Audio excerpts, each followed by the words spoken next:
Bonne veillée de Noël et bienvenue à ce What the Kev solo. Comment ça va? J'en ai mes préparatifs là, pour le réveillon. Je me suis dit qu'il faut que j'enregistre le podcast live avant que ce soit comme 3-4 heures. Puis là, il y a comme le stress de mes parents qui arrivent. Bonjour. Avant de débuter ce podcast, j'espère que vous allez bien. Si vous voulez vous gâter pour Noël, vous voulez me donner un cadeau, allez sur patreon.com/whatthefuckkev, devenez membre Patreon, sinon membre YouTube. Sinon, vous pouvez acheter de la merch aussi. Ça vous donne un cadeau, ça me donne de l'argent. 30% de rabais sur tout, sur le whatthefuckkev en ce moment, whatthefuckkev.com. Le t-shirt du whatthefuckkev solo est disponible. Tout 30% de rabais. Moi, il faut que je me débarrasse de mon stock. J'ai enfin vidé toutes mes boîtes. Mes boîtes ont rentré dans l'étagère, fait que je suis content. Faut que je me vide de mon inventaire, man. Faut que je me vide de la gang. Allez, là-dessus, ça va. Un bon cadeau pour moi et pour vous autres. Aujourd'hui, j'ai envie de vous parler d'une série parce que j'ai binge-watch une série. Je l'attendais avec impatience. Vous savez, je suis un amateur de séries coréennes / japonaises / chinois, je sais pas si... Bref, asiatiques depuis un certain temps. Depuis que j'ai comme terminé... depuis que j'ai terminé Netflix. Tu sais là, toutes les shows que t'as mis genre dans ta liste à écouter, puis tu sais comme... Ouais, je sais que j'ai mis ça là, mais moi jamais écouté, là. Et je suis devenu un amateur de séries coréennes, japonaises, asiatiques, depuis certes un bon moment. Et j'avais très hâte à cette série-là qui s'appelle Alice in Borderland, qui est sortie en... on va vous dire c'est quand c'est sorti. Sur Netflix, c'est sorti en 2020. Fait que Chris, ça fait 2 ans. C'est sorti en 2020. La saison 1. 10 décembre 2020. Et c'est sorti, c'est comme un peu passé sous le radar. Et là, quand Squid Game est arrivé en 2021, c'est comme oh my god, Squid Game. Tu sais, un an plus tard, t'as Squid Game qui est devenu la série la plus populaire au monde. Tout le monde a vu Squid Game. Ça a augmenté les streamings de toutes les séries asiatiques possibles, inimaginables. Tout le monde, j'ai écouté Squid Game, c'était bon Squid Game. Puis à chaque fois, j'étais comme dude, c'est pareil comme Alice in Borderland, mais Alice in Borderland, c'est tellement meilleur. C'est tellement meilleur. Et là, ils viennent de sortir la saison 2 est sortie il y a 3 jours. Et j'ai tout écouté, les 8 épisodes. Et calisse que ça faisait longtemps que j'avais pas écouté une série de même. Alice in Borderland, ceux qui savent pas, vous savez, quand je fais des reviews de séries comme ça, c'est avec spoiler. Donc si vous n'avez pas écouté ça, on va faire un petit peu, pas de spoiler au début, parce que ça va vous spoiler. C'est une série de manga qui est un peu à la Battle Royale, à la survie. Pareil comme Squid Game, sauf que là on est transporté dans un monde qui s'appelle Borderland. Un monde post-apocalyptique. On sait pas trop, parce que c'est comme futuriste, mais la technologie fonctionne pas. Donc les téléphones ne fonctionnent pas, mais c'est comme Tokyo, mais c'est vide. Parce que ça se passe au Japon. Tokyo, mais c'est vide. Fait que ouais, dans le fond, c'est une série japonaise. C'est vide. Et là, dans le fond, les gens doivent se battre. Il y a des jeux qui sont un peu partout, des arénas. Quand ça va dans les arénas, t'as des niveaux de difficulté, puis c'est aléatoire, fait que tu sais pas dans l'aréna dans lequel que tu vas, quelle carte qu'il va avoir. Ça va par difficulté, donc c'est des jeux de cartes, donc, ça commence par de As à 10. Donc difficulté 10, c'est comme intense, puis As, c'est le plus simple. Et après ça, t'as les couleurs, donc t'as le carreau, qui va désigner un jeu qui va être un jeu d'intelligence, pique, qui va être un jeu d'endurance physique, trèfle, qui est un jeu d'équipe, puis cœur, qui est un jeu d'émotion. Les jeux de cœur, c'est les pires jeux, man. C'est genre des jeux de trahison. C'est comme le loup-garou, mais que le monde crève, là. Imagine, tu joues au loup-garou, puis quand tu tues quelqu'un, ben, la personne elle meurt pour de vrai. C'est comme moi, je pense que c'est des jeux de cœur, c'est ça, tu sais. Et là, dans le fond, ils doivent concurrer ces jeux-là. Ils savent pas pourquoi ils sont là. Et ils doivent faire ces jeux-là. Et quand tu as ce jeu-là, mettons, tu bats un set de trèfle. Là, tu peux avoir possession de la carte set de trèfle. Et tu te fais donner 7 jours à ton visa. Donc, plus tu fais des jeux qui sont difficiles, plus tu as des jours à ton visa. Et quand ton visa est dépassé, tu n'as plus de jours, mais tu as un laser qui vient du ciel. C'est comme ça que le monde meurt. Là. C'est des lasers qui est dans le ciel, qui tombe puis qui te transperce le cerveau, man. Puis tu meurs de même, tu meurs instantanément. T'sais. Et là, veut pas, le monde sont comme... beaucoup de questions sur pourquoi ils sont dans le Borderland, pourquoi eux sont là mais pas les autres, pourquoi il y a tant de personnes, pourquoi ils sont là, c'est quoi le but de ces jeux-là, qu'est-ce que t'arrives à la fin, est-ce que tu gagnes, est-ce que tu reviens dans ton monde normal. Donc la saison 1, C'est ultra bien plus violent là. C'est Squid Game au stéroïde, man. Moi c'est pour ça que j'ai adoré. À la base c'est des mangas qui sont devenus un animé et qui sont devenus finalement une série télé adaptée par Netflix. Et c'est rare que Netflix a des bonnes adaptations de manga. Si on se rappelle bien, fucking Death Note, hein, dégueulasse, Cowboy Bebop. On dirait que quand Netflix, je pense que le problème c'est quand Netflix prend les adaptations mais américanisées, c'est comme la calice de merde, alors que quand ils prennent des vraies adaptations qui viennent de l'Asie, c'est toujours crissement meilleur. Et la saison vient de finir, 2 saisons. C'est 8 épisodes chaque saison, donc là, il y a 16 épisodes en tout, et c'est un régal. C'est délicieux, c'est le fun. Tu te demandes... Moi, j'aime les séries où est-ce qu'il y a du mystère. Où est-ce que tu dis, yo, pourquoi ça se passe? Je veux savoir en quoi c'est ça. Tu sais, c'est ça, avec Squid Game, c'était très... c'est Squid Game, là, c'est des riches qui utilisent des jeux pour les pauvres, puis blablabla. Alors que là, on est un peu dans la fiction, dans le surnaturel. On sait pas pourquoi ils sont là. On sait pas qui contrôle le jeu, pourquoi le jeu est là, c'est quoi l'objectif de ce jeu-là. Parce qu'on entend, il y a comme un peu de sci-fi, là, parce que c'est des lasers qui viennent du ciel puis qui te détruisent. Puis il y a des règles très précises où si tu enfreins les règles, tu peux te faire tuer. C'est le Far West, tu peux manger, tu peux faire ci, tu peux faire ça, tu peux tuer du monde entre. Il n'y a pas de police, il n'y a pas de truc. Donc, puis ça s'appelle Alice in Borderland parce que tu as beaucoup de référents à Alice au Pays des Merveilles. Okay, on pense aux jeux de cartes. Les jeux de cartes, le chapelier. Il n'y a pas le lapin. À ma connaissance, on a-tu le lapin? Ah oui, le lapin, c'est comme le gars qui est full smart. Je pense que c'est lui qui représente le lapin. Ouais, le gars qui représente... le lapin, c'est le gars avec les cheveux blancs, là. Je pense que c'est lui le lapin. Attends, on va le googler.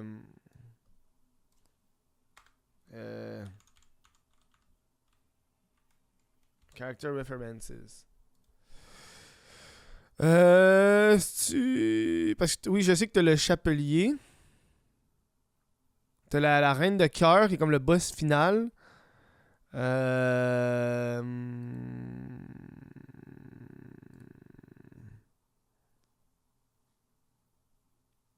Arisu. Ah ouais, le protagoniste s'appelle Arisu, qui ressemble à Alice. Le fait que ouais. Usagi means rabbit, the white rabbit. Ah, Usagi, c'est le rabbit, là, ouais. C'est qui Chesaya?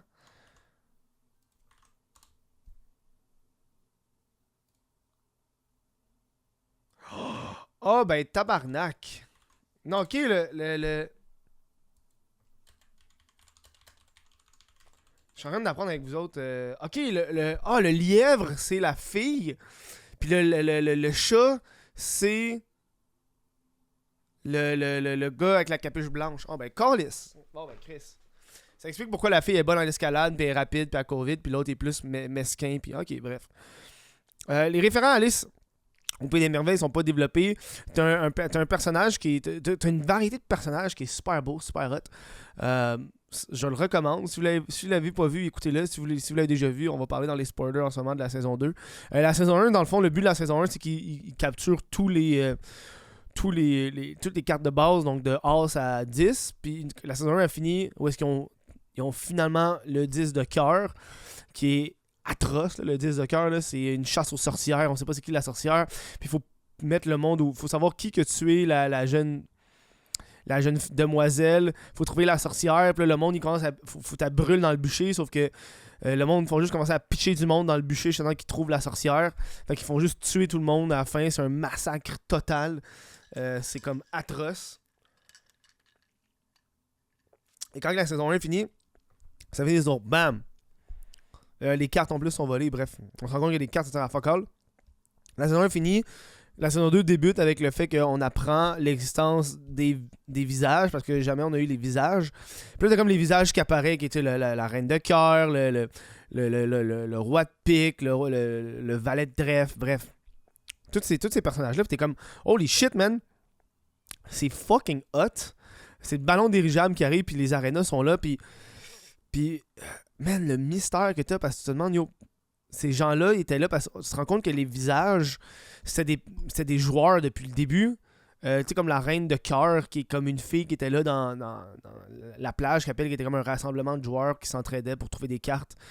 Parce que souvent, t'arrives au jeu, t'es tout seul. Et tu te rends compte qu'il y a deux des participants de la plage qui étaient dans le fond le roi de carreau puis la reine de cœur qui faisait partie des dirigeants de la plage, mais qui l'ont jamais dit. Là, t'es comme, ok, mais ouais, pis t'as des gens qui organisent les jeux, fait que les jeux sont créés, oui, mais t'as des participants qui en échange de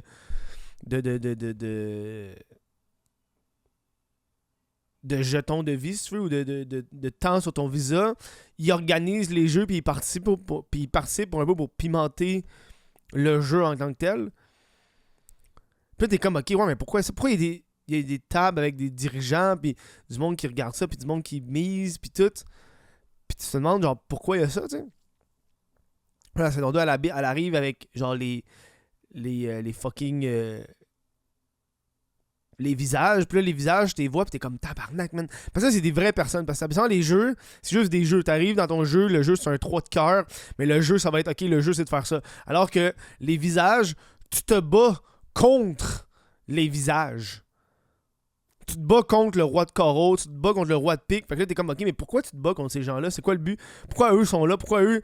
Puis, dans les jeux, c'est toujours la même façon. C'est soit que tu gagnes, ou que le roi, il gagne. Mais dans tous les cas, le roi, il va mourir. Ou toi, tu vas mourir. Fait que les jeux finissent juste quand... Les jeux terminent juste quand que tous les visages sont morts. Et là, quand le visage meurt, c'est là que tu te rends compte de, ok, man... First, le gros plot twist, genre, c'est quoi le style Borderlands? Puis on apprend à la fin que c'est l'étape entre la vie et la mort. Mettons, tu sais, quand t'es cliniquement mort pendant un certain temps, mais c'est ça Borderlands. C'est les gens se battent pour revenir à la vie par la suite.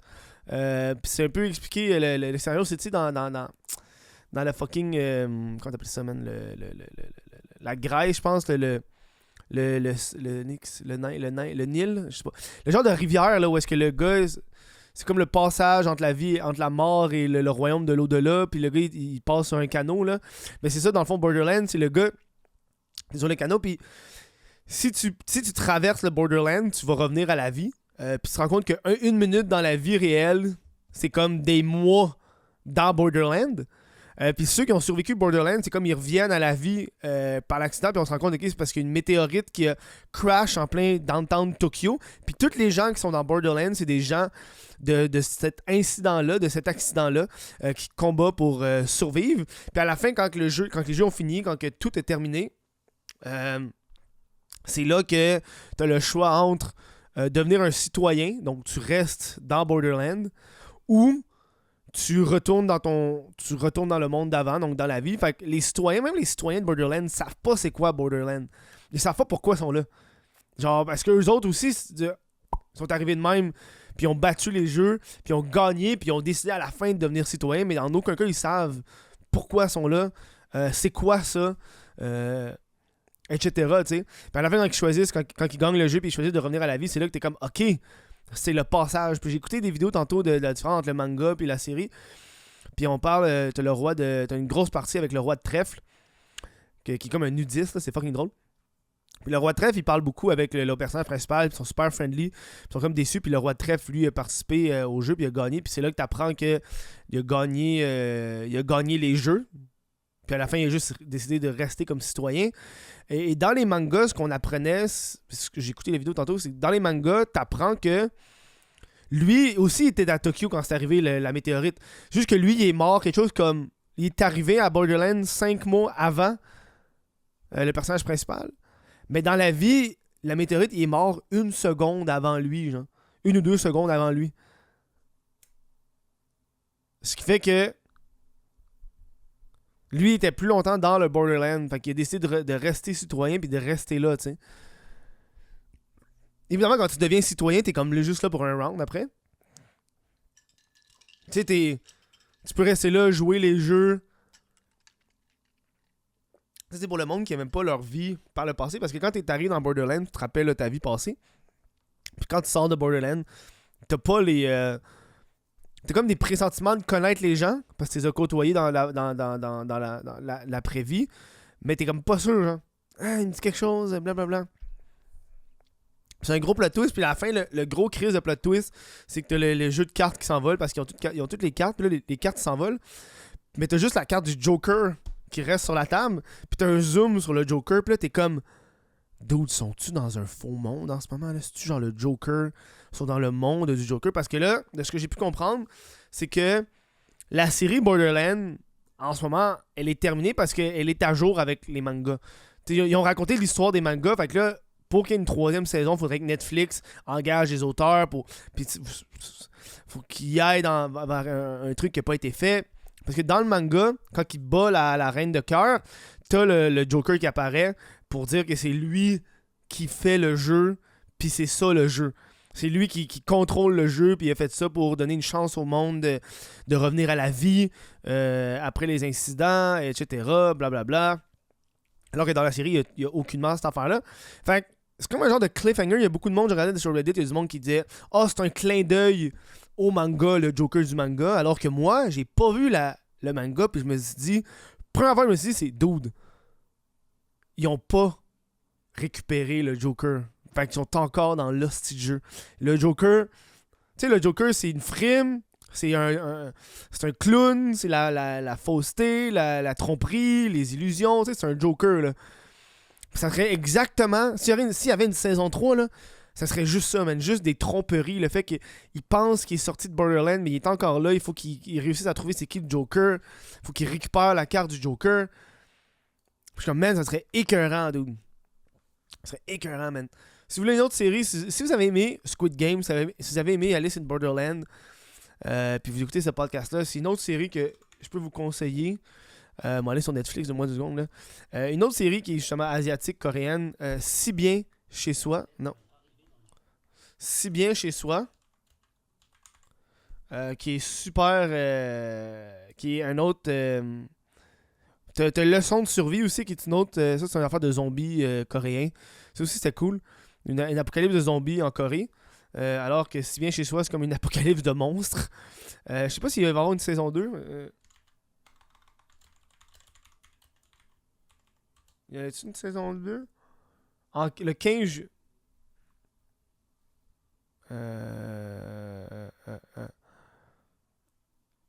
ils ont-ils annoncé?